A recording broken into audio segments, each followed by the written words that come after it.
Offshore significa fora da sua jurisdição, principalmente a sua jurisdição tributária. Constituir uma empresa offshore significa constituir uma empresa fora do seu país, tá? Então, ter uma offshore significa ter uma empresa fora do seu país, fora da sua jurisdição tributária original, tá? E aí, quando você busca uma empresa fora do país, você vai querer uma jurisdição tributária mais vantajosa, né? Uma jurisdição tributária que tribute menos, né? Que taxe menos.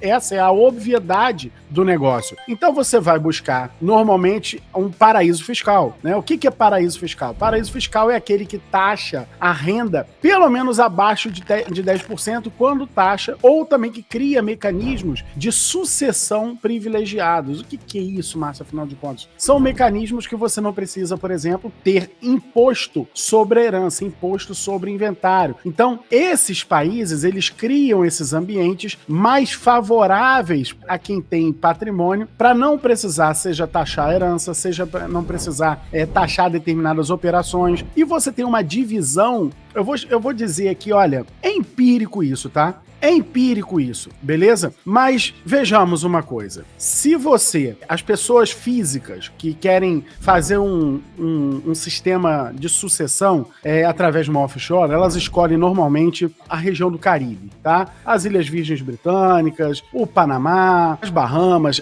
normalmente é ali, na América Central, tá certo? Ao passo que as pessoas jurídicas, as empresas que buscam jurisdições mais vantajosas, costumam ir para os países da Europa. Por exemplo, a Holanda, por exemplo, Luxemburgo. É comum eles escolherem essas jurisdições para poder estabelecer ali as suas holdings de participação, as suas offshore, que vão ser controladoras de outras empresas no Brasil. Então é um pouco assim a distribuição. Mas esse negócio aqui essa reportagem, na verdade, ela não tem nada de muito novo, tá? O que ela ganhou muita ênfase no Brasil foi porque ali estavam mencionados, por exemplo, o Roberto Campos Neto, que é o presidente do Banco Central, e o Paulo Guedes, que é o ministro da Economia. O que eu quero que você perceba, que talvez você não saiba, é que essa lista ela é repleta de pessoas de países que o sistema de sucessão é doído demais. Assim como é no Brasil.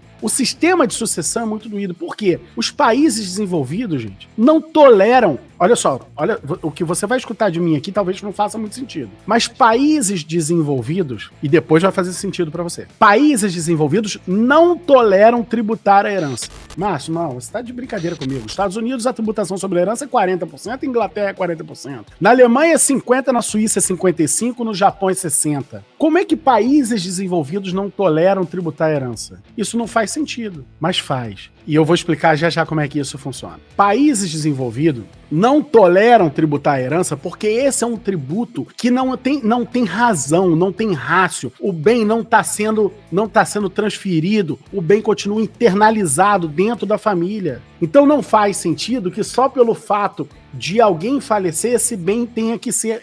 esse falecimento implique em tributação. Não faz sentido. Então eles não toleram. Um exemplo disso é Portugal. Portugal sequer tem imposto sobre herança. Você tem lá o imposto do selo que você paga, beleza, pagou, acabou. Aquele bem vai ser pro seu filho sem pagar imposto, tá? Agora veja, por que nesses países tem um imposto sobre herança alto demais? E o Márcio está dizendo aqui que esses países não toleram pagar herança, porque é o seguinte, tributar a herança. Esses países, os países de economia desenvolvida, países desenvolvidos, gente, não adianta nada você ter a oitava maior economia do mundo e ter uma economia provinciana, ter um estado ainda, pessoas que têm um comportamento ainda muito provinciano. As pessoas precisam se sofisticar, precisam estudar, precisam crescer, precisam beber da experiência de outros países e não só quando viaja para ver a Torre Eiffel ou Mickey. Então, esses países mais desenvolvidos, o que eles fazem? O país, quando não tributa, ele usa o tributo como sistema de penalizar aqueles que só acumulam patrimônio e não usam o patrimônio para dar giro na economia.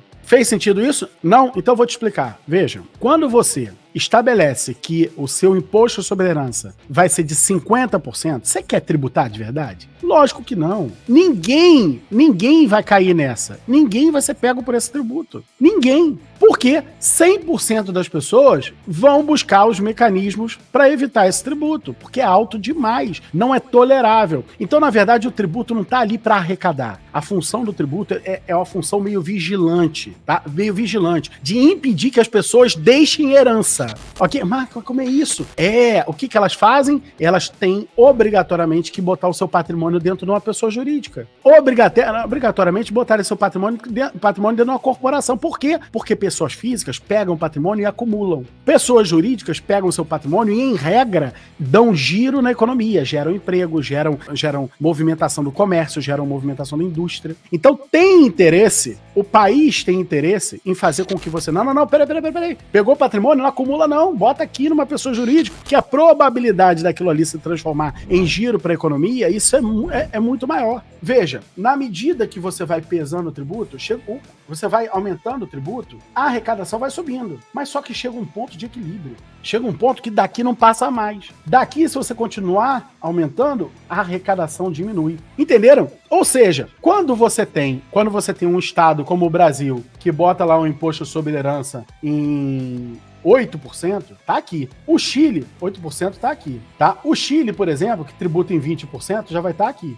Ainda arrecada um pouco. Agora, esses outros países, como Inglaterra, como Estados Unidos, como Alemanha, como Japão, como Suíça, esses países que botam em 40%, 50%, 60%, esses países não arrecadam. Não arrecadam. Porque, na medida que passou desse ponto de equilíbrio, pumba, zera. Ou fica bem pertinho de zero. Por quê? Porque ninguém cai nessa. Esse foi o estudo do professor Arthur Laffer, a curva de Laffer. Entenderam? Então, compreender isso é importante para você enxergar o seguinte, você enxergar que você precisa criar para o seu cliente condições dele perceber que o inventário, a sucessão, ela dilapida o patrimônio da família, que ela aparentemente no Brasil, como o tributo seria só até 8%, não seria um impacto tão grande, só que isso é intolerável. É intolerável. Gente, tributar a herança não é razoável.